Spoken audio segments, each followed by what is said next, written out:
In 1935, a 10-year-old boy on my grandfather's farm could bank a stove fire that would still be glowing 8 hours later, read a coming norther off the cattle's behavior before the sky showed a single cloud, and tell you by smell alone whether a field was ready to plant.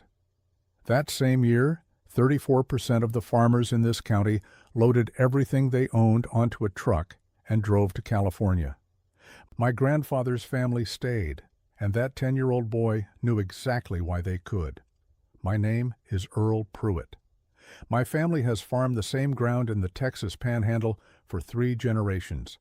My grandfather survived the Dust Bowl, not by luck, not by government help, by skill. Specific, practiced, teachable skill that every child on this farm already knew before they were 12. 3 things coming later you should know about before we start. Number 8 was considered so essential that a farmhand who didn't know it couldn't get hired in this county in 1930. Today, the skill doesn't exist anywhere on the southern plains. Number 3, soil scientists confirmed in 2021 that my grandfather's method outperforms modern equipment that costs more than most people's trucks. He did it with nothing but a reading of the land. Number 1 is the skill that separated the families who stayed from the families who left. The ones who had it kept their ground. The ones who didn't are still gone. These aren't museum pieces. My family still uses most of them. If this is the kind of thing you want more of, subscribe before we start. No sponsor, no product. Just 60 years of watching what works on this specific piece of ground. Let's count them down. Number 25, banking the stove fire overnight. Before propane reached the rural Panhandle in the late 1930s, every farm family banked the cook stove every night. Rake the live coals to the back, cover with ash, close the dampers to nearly shut. Done correctly, those coals still glowed at 4:30 in the morning, ready to catch fresh kindling in under a minute. No cold kitchen, no delayed breakfast before the men went to the barn. A box of matches cost a nickel in 1930. That's a half hour of a farmhand's wages. Nothing got wasted that didn't have to. My grandfather banked that stove every night of his life until the day they ran gas to the house. Said a man who let his fire die overnight was a man who couldn't be trusted with livestock. Number 24, candling eggs. Every egg leaving this farm was candled first, held against a kerosene lantern in a dark pantry before it went anywhere. Fresh eggs glowed clear amber. Old eggs showed a large, wobbly air sac. Bad ones went cloudy gray. A dozen eggs sold for 28 cents in 1930. A farmer who shipped rotten eggs lost his account. In a year when cash was nearly non-existent, losing a buyer wasn't an inconvenience. It was a catastrophe. He never sold an egg he hadn't looked through. Said his reputation was the only thing that didn't blow away in the dirty 30s. Number 23, redding weather. Off the land Panhandle farmers didn't have forecasts. They had cattle, anthill behavior, and decades of watching the same sky over the same ground. Red horizon at dawn meant wind by noon. Cattle bunching southeast meant a norther within 6 hours. Chimney swallows dropping low meant pressure falling. NOAA has since confirmed that animals genuinely detect barometric pressure changes before humans register them. This wasn't superstition. It was data read off living instruments that were always running. He watched the cattle for 10 minutes every morning before he did anything else. Said they knew things before he did. In 60 years, they were never wrong about the important ones. Number 22, Hog Butchering Day. November's first hard freeze was butchering day, and it required the whole neighbor group. A 250-pound hog was bled, scalded at 145 degrees Fahrenheit, scraped, hung, and broken down into hams, bacon, sausage, lard, and cracklings in a single day. Nothing wasted. The bladder became a child's ball. 2 hogs a year provided nearly all the meat a family ate until the following November. USDA Industrial Slaughter now processes 1,300 hogs per hour. The neighborhood knowledge of how to do it by hand is essentially gone. 8 families showed up before sunrise. By dark, they'd done 2 hogs and were eating supper together. That was the last time I saw all those neighbors on the same place at the same time. Number 21, salt curing a ham. After butchering, hind quarters were rubbed with salt, brown sugar, black pepper, and saltpeter. Packed in a wooden box, turned every 3 days for 6 weeks. Salt drew moisture. Sugar fed beneficial bacteria. Saltpeter stopped botulism. Then 2 weeks of cool mesquite smoke at 85 to 90 degrees. Then 9 to 12 months hanging in the cellar. A properly cured Panhandle ham got better every month it hung. Today, a real country ham sells for $150. In 1930, every farm in this county made half a dozen for free. The ham we ate at Christmas was butchered the November before. That's 12 months of patience. That's a different relationship with time than most people have anymore. Here's where it stops being farmhouse skill and starts being the reason families didn't starve. Number 20, running a smokehouse on cool smoke. The smokehouse was never about heat.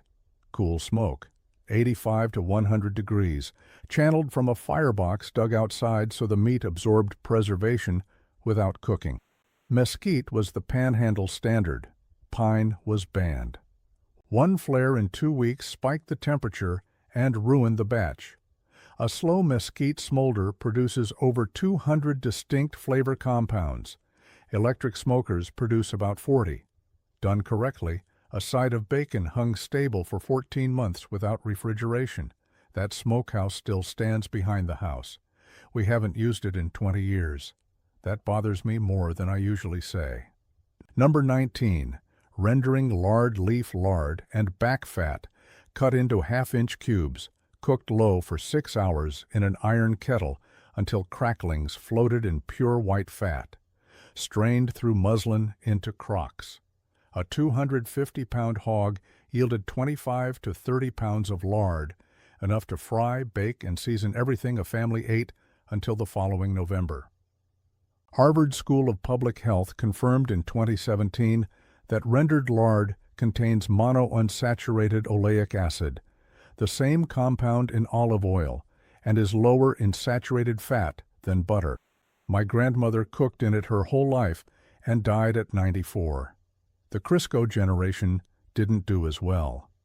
Number 18, making lye soap from wood ash. All winter, hardwood ash went into a wooden hopper. In spring, rainwater poured through it. What dripped out was potassium lye strong enough to dissolve a chicken feather in under a minute. Test, float a fresh egg. Quarter-sized circle of shell above the water meant the lye was right. Mixed with rendered fat, stirred until it traced, poured into molds. 6 weeks later, a full year's soap for laundry, bathing, and floors. A bar of ivory cost a nickel in 1930. A farm family needed 50 bars a year. Every bit of ash from that stove had a second job. That's not poverty, that's intelligence. Number 17, preserving eggs in water glass. In April, a farm wife filled a 5-gallon crock, 1 part sodium silicate to 9 parts boiled water. Eggs submerged pointy end down. The silicate sealed the shells completely airtight. Pulled out in January, indistinguishable from fresh. 1 crock held 15 dozen eggs. The USDA officially recommended this method during World War II. It is still legal and safe today. April eggs in January. No refrigeration, no electricity, no cost. She just knew how. Number 16, shocking wheat by hand. Before combines, harvested wheat sheaves were shocked, built into teepee-shaped bundles of 12 to 16 sheaves so rain ran off and wind couldn't knock them flat. A well-built shock stood through a Panhandle winter. A bad one collapsed in the first rain and rotted. A quarter section of wheat took 2 weeks of shocking before the threshing crew arrived. I built my last shock at age 9. My father watched without saying a word until I finished. Then he nodded. That was his version of a compliment. I knew exactly what it meant. Now we're into the skills the government made financially impossible to keep, not by force, by check. Number 15, knowing when the ground was ready. No instrument, no calendar. Squeeze a handful of field soil. Release it. If it holds shape for 2 seconds, then crumbles. The moisture is right. Too dry and it won't hold. Too wet and it smears. Plant in packed ground and the wheat root can't push through. In a dry farming system working on 12 to 18 inches of annual rainfall, a week's difference in planting timing could be the whole year's crop. He tested every field by hand before planting a single row. Said a man who let a machine tell him when the ground was ready wasn't a farmer. He was a passenger. Number 14, dust mulching for moisture. Immediately after any rain, even a 1/4 inch, you work the top 2 to 3 inches of soil into fine powder within 24 hours. That layer broke the capillary channels that pull moisture to the surface and evaporate it. Below the mulch, moisture stayed. Farmers who did this consistently grew winter wheat on 12 inches of annual rainfall without irrigation. The USDA now reports some Panhandle counties have lost over 50% of the Ogallala's saturated thickness. The irrigation that replaced this method is running out. Every drop of rain that fell on this land my grandfather kept. It didn't take equipment. It took knowing what to do within 24 hours. Number 13, stretching the winter pantry. A Panhandle farm wife in 1930 knew exactly, not approximately, how many quarts of canned tomatoes her family ate between Thanksgiving and Easter. 200 quarts of canned vegetables, 60 quarts of fruit, crocks of pickles, 50 pounds of dried beans, smoked meat in the cellar. Every week of summer added to what February would pull from. The USDA estimated in 1930 that the average American farm family was 85% food self-sufficient. She didn't go to the grocery store. She went to the cellar. The cellar never ran out. Number 12, keeping a sourdough starter commercial yeast was expensive and unreliable in rural Panhandle before the late 1930s. Every farmhouse kept a starter, wild yeast and lactobacillus, on the back of the stove. Fed daily. Never let die. UC Davis microbiologists sequenced heirloom starters in 2020 and found yeast and bacterial strains that don't exist in any commercial product. The bread these women made was genetically different from anything you can buy today. My grandmother's starter came with her from Oklahoma in 1928. I don't know where it ended up. That bothers me more than it probably should. Number 11, crop rotation, without being told to. Before the 1938 Agricultural Adjustment Act tied payment to planted acres, Panhandle farmers rotated wheat, sorghum, and fallow on a 3-year cycle without anyone requiring it. Fallow year, rebuild organic matter, accumulate moisture. Sorghum year, add nitrogen, break pest cycles. Wheat year, cash out. When subsidies began paying per bushel produced, fallowing became financially impossible. Panhandle topsoil has lost an estimated 50 to 60% of its organic matter since the 1940s. NRCS data. Their own measurement of what their own policy did. The government paid him to plant every acre every year. First thing he said was, "That'll ruin the land." He was right. It did. This next group, these aren't skills that died naturally. They were replaced by purchased inputs that required ongoing payment. Every one of them made a farm family independent of something someone else wanted to sell them. Number 10, sorghum as the backup crop. Every field carried a strip of grained sorghum, not the main crop, the insurance. Sorghum roots go 5 to 6 feet deep against wheat's 3. In a hard, dry year, sorghum goes dormant instead of dying. When the wheat burned up in 1936, the sorghum fed the cattle and the family through winter. As farms consolidated into single-crop wheat for government subsidies, the strips disappeared.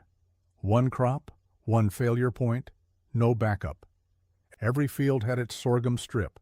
That wasn't extra work. That was insurance. They talked us out of it and called it efficiency. Number 9. Fixing equipment in the field. A broken piece of equipment in 1930 couldn't wait for a parts truck.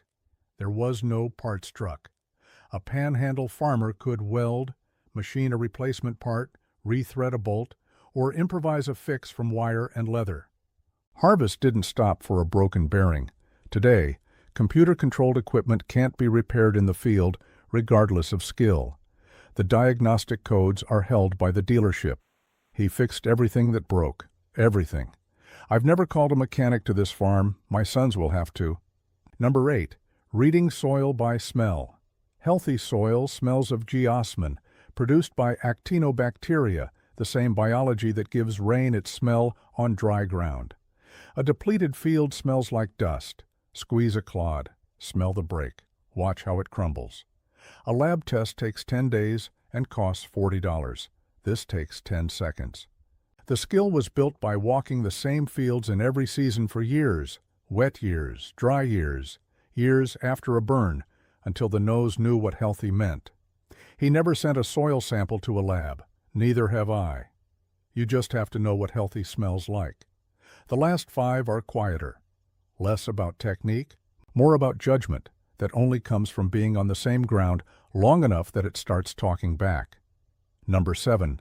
Sighting a root cellar. 80% of a root cellar's value was in where it was dug, 20% in how it was built. North-facing slope, 8 to 10 feet deep, drainage fall, built into the floor, double-door entry, ventilation pipe to exhaust ethylene gas from stored apples, because apples stored wrong ripened everything else too fast.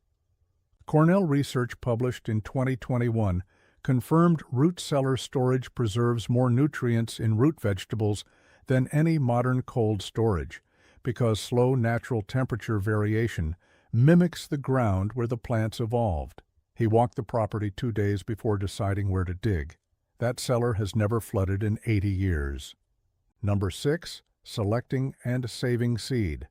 Before hybrid contracts arrived in the 1950s, Panhandle farmers saved seed from their strongest stalks every August, selecting specifically for drought tolerance and wind resistance on their exact ground. Turkey red wheat, brought by Mennonite settlers in 1874, had been adapting to Panhandle conditions for 70 years by 1935. It yielded less in good years. In hard years, it produced something. The hybrids produced nothing. His seed knew this soil. It had been learning it for 40 years. The day he switched was the day the land stopped working for him and started working for someone else. He knew it when it happened. He signed anyway because the economics left him no choice. Number 5. Burning the pasture. Every 3 to 5 years, pasture was burned in early spring, after a soaking rain, before bird nesting, with fire breaks already cut. Burns removed invasive mesquite before it established, returned nutrients, reset native grass. The Comanche managed the southern plains with fire for hundreds of years. It was why the grassland was the richest in North America when settlers arrived. Fire suppression ended the practice. Mesquite encroachment has since reduced Panhandle grazing capacity by an estimated 30% in affected counties. They managed this land with fire for 1,000 years. We stopped 60 years ago. Now we pay $400 an acre to clear what fire kept in check for free. Number 4. Hand-dug earthen tanks. Before pump systems, farms built earthen tanks, shallow impoundments dug at the low point of a natural draw to catch runoff. The skill was reading the drainage pattern of 640 acres by walking the ground in a rainstorm, finding where water naturally wanted to collect and digging there, not somewhere convenient, somewhere correct. A badly sited tank held nothing. A well-sited one held water for 40 years without a single repair. 3 of his tanks are still on this property. One has never gone dry. He put it in the right place and never had to touch it again. Number 3. The neighbor exchange. No Panhandle farm family survived alone. That's not sentiment. That's documented in the survival data from the 1930s. Harvest crews rotated between farms. Hog butchering was the whole neighbor group. A barn needed raising. 40 men appeared at dawn. No money changed hands. No score was kept. Farms that survived the Dust Bowl overwhelmingly survived in clusters of families who kept showing up for each other. When cash replaced community exchange after World War II, the exchange died. Farms got bigger. Communities got smaller. Every farm in a 3-mile circle sent men to our harvest. We sent men to theirs. That's gone now. You hire it done or it doesn't get done. And what can't be hired doesn't get done at all. Number 2, reading the native grass, which species were present, in what proportion, whether that proportion was changing and in which direction. Buffalo grass dominant meant healthy, deep soil. Shinnery oak expanding meant moisture stress in the root zone. Tumbleweeds taking a corner meant that ground was dead. Built by walking the same pastures with your father every spring for a decade. Knowing 30 to 40 plant species by sight in every season. Understanding what their presence or absence meant for the ground beneath them. No test kit tells you what the grass tells you. No test kit can be read in 10 seconds while walking the fence line before breakfast. He watched the grass, said, "It doesn't lie." In 60 years on this ground, I have found that to be true without exception. Number 1, knowing whether to stay. In 1936, a quarter of the Panhandle population loaded everything and left for California. The farmers who stayed made a specific calculation, not emotional, a read. They looked at the land and decided, this is a drought the land can recover from. This ground has survived hard years before. It will again. The families who left couldn't make that read, or they made it wrong, or the debt made the decision before the land could speak. My grandfather read it correctly, stayed, the land recovered. The families who left mostly didn't come back. He said California was where people went who didn't understand this land, that the land wasn't broken, the people had been broken by what the banks and the government told them to do with it. Every skill on this list is what made that decision possible, what gave him enough knowledge of this specific ground to trust it when everyone around him was giving up on it. These 25 skills didn't disappear because they stopped working. The chemistry behind salt-cured meat is documented. The soil science behind dust mulching is in USDA records. Turkey red wheat is in a seed bank right now. The earthen tank my grandfather built in 1931 is still holding water. What disappeared was the decision to pass them on. Because the economy that replaced them required ongoing purchase, new seed every year, purchased inputs every season, hired labor instead of neighbor exchange, equipment instead of judgment. A farmer who could do most of what's on this list was a farmer who needed to buy very little. That made him the wrong kind of customer. Pick one skill, try it this week. Then come down to the comments and tell me what county you're from. Tell me what your grandfather farmed. Tell me what your family still does, or what you remember them doing that nobody does anymore. That comment section is where this stops being a list and starts being a record. Keep your roots in the ground.